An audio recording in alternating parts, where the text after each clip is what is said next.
Everyone, today's recipe நண்டு gravy. அம்மா வீட்டுக்கு வந்திருந்தாங்க. சரி, நம்மளும் அம்மாவோட சமையலை பயங்கரமாக மிஸ் பண்ணுறோமேன்னு நண்டு கிரேவி ரெசிபி தான் கேட்டிருந்தேன். அம்மாவும் சரி வா சமைக்கலாம் அப்படின்னாங்க. சரின்ட்டு எங்கள் வீட்டு முன்னாடி ஒரு குட்டி கார்டன் இருக்குது. அந்த கார்டனில் பச்சை மிளகா கருவேப்பிலையும் கொஞ்சம் பறிச்சுக்கிட்டோம். இப்போ அம்மா எப்படி சமைக்கிறாங்கன்னு வாங்க பார்க்கலாம். 1/2 kg நண்டு வாங்கியிருந்தோம். நண்டு கழுவுறது ரொம்ப இம்பார்ட்டண்ட். அதுக்கு கல்லுப்பு போட்டு 2-3 வாட்டி தண்ணியில் நல்லாவே கழுவி எடுத்துக்கிட்டாங்க. அதுக்கப்புறம் கழுவி எடுத்த நண்டில் மஞ்சத்தூள், மிளகாத்தூள், உப்பு போட்டு நல்லாவே மிக்ஸ் பண்ணி சைடில் வச்சுக்கலாம். ஒரு சட்டியில் 2 ஸ்பூன் கடலெண்ணெய் ஊற்றி எண்ணெய் சூடானோன்னு 5-6 பல் பூண்டு, கொஞ்சம் சின்ன வெங்காயம், கருவேப்பிலையை போட்டு நல்லாவே வதக்கிட்டாங்க. இந்த டிஷ்ஷுக்கு சின்ன வெங்காயம் தான் ரொம்ப நல்ல டேஸ்ட் கொடுக்கும்.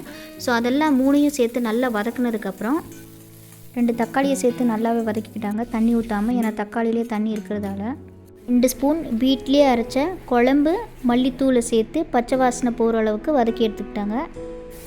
சின்ன எலுமிச்சப்பழம் சைஸுக்கு புளி எடுத்து அதை நல்லா கரைச்சி புளி தண்ணியில் ஊற்றிட்டு இது ரெண்டும் நல்லா கொதித்து வர்றதுக்குள்ளே தேங்காய் விழுது ரெடி பண்ணிக்கிட்டாங்க. அதுக்கு மிக்ஸி ஜாரில் 3 துண்டு தேங்காய், கொஞ்சம் சீரகம், அப்புறம் கருவேப்பிலையெல்லாம் சேர்த்து நல்லா மையாக அரைச்சி எடுத்துக்கிட்டாங்க. அப்புறம் 5-6 சின்ன வெங்காயத்தை சேர்த்து ஒரு பழம் தக்காளியும் சேர்த்து நல்லா குறன்னு அரைச்சிக்கணும். இது ஏன் நம்ம தேங்காய் கூட போடலன்னா தேங்காய் நல்லா மையாக அரையணும். அதுக்கு தான். அதுக்கப்புறம் இதை சேர்த்து நல்லா குற அரைச்சி ஒரு நல்ல பேஸ்ட்டாக எடுத்துக்கிட்டோம். அப்புறம் இந்த அரைச்ச தேங்காய் விழுதை ஆல்ரெடி நம்ம மசாலா புளி தண்ணி ஊற்றி கொதிக்க வச்சோம் இல்லையா, அதில் சேர்த்துட்டாங்க. சேர்த்து அதுக்கப்புறம் நல்லா கொஞ்சோடு தண்ணி ஊற்றி நல்லாவே கிளறிட்டாங்க. அப்புறம் இதில் 2 பச்சை மிளகாவை கீரி சேர்த்து நல்லாவே கொதிக்க விட்டுட்டாங்க. நல்லா கிரேவி கொதித்து வந்தோன்னே இதில் நண்டை ஒன்றா சேர்த்துக்கிட்டாங்க. நம்ம ஆல்ரெடி நல்லா மசாலா தடவி வச்சோம் இல்லையா, அதை தான் சேர்த்துருக்கோம். ஆக்சுவலி அம்மாக்கள் சமைக்கிறதே ஒரு ஆர்ட் இல்லை. அம்மா சமையல் கட்டில் இருக்கும்போது அவ்வளோ பாசிட்டிவாக ஃபீல் ஆச்சு. I think every married women can relate this. இதே இப்போ நான் சமைக்கிறேன்னா 100% கண்டிப்பாக எல்லாமே லேட் பண்ணியிருப்பேன். பட் அம்மா டக்கு டக்குன்னு காய்கறி வெட்டினாங்க, டக்கு டக்குன்னு தாளிச்சாங்க. எப்போ பண்ணாங்கன்னு தெரியல. வித்தின் 15 to 20 minutesலேயே ஆல்மோஸ்ட் எல்லாமே ரெடி ஆயிடுச்சு. இது எப்போ தான் நம்ம கற்றுக்க போகிறோமோ, பரவாயில்ல, சமைக்க நானும் கற்றுக்குவேன். பட் அம்மாவோட சமையலை டெய்லி மிஸ் பண்ணுவோம். சரி, இப்போ என் கதையை விடுங்க, இப்போ இந்த சமையலுக்கு வருவோம். நான் அம்மாட்ட கேட்டது என்னென்னா நல்லா ஒரு கிரேவி, திக்கு கிரேவியாக வேணும்னு.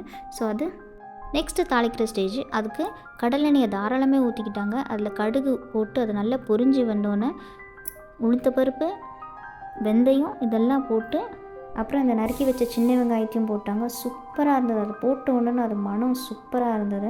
ஆக்சுவலி இது தாளிப்பு தான் ரொம்ப முக்கியமாக அம்மா சொன்னாங்க. இது தாளிக்கிறதுனால தான் டிஷ்ஷுக்கு அவ்வளோ நல்ல டேஸ்ட் வருமா. ஸோ இது நல்லா நம்ம ஒரு ப்ரௌன் கலரில் வரணும். அதாவது இந்த கலரில் ஒரு ப்ரௌன் கலரில் அதுக்கப்புறம் தான் கருவேப்பிலை போடணும். ஏன் கருவேப்பிலையை நம்ம லாஸ்ட்டில் போடுறோன்னா வெங்காயத்தோடு போட்டோன்னா அது ரொம்ப கரிஞ்சிரும். ஸோ இதுதான் கரெக்டான ஸ்டேஜ். ஸோ இது போட்டோன்னா அப்புறம் தாளிப்பு கிரேவியில் கூட்டிட்டு, எனக்கு இது மாதிரி திக்கான கன்சிஸ்டன்சி தான் பிடிக்கும். டேஸ்ட் அல்டிமேட்டாக இருந்தது, சூப்பராக இருந்தது. அம்மா சமையல்லாம் சும்மாவா, நானும் ஒரு நாள் ட்ரை பண்ண போகிறேன். நீங்களும் ஒரு நாள் ட்ரை பண்ணுங்கள். நெக்ஸ்ட் வீடியோவில் பார்க்கலாம். பாய்.